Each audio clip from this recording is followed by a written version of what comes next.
Welcome to HD education world. आज आम बिलेई विषय 15 धाड़ी रचना जानिबा। बिलेई एक गृहपालित पशु अटे। यह प्राय समस्त घरे देखा मिले। यार दुईटी आखि दुईटी कान अच्छी। यार चारोटी गुड़ गोटे लांज अच्छी।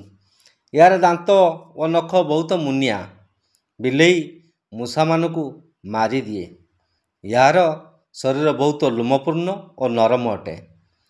बिलेईर रंग साधारणतः देखा कला, धला और बादामी रंगर।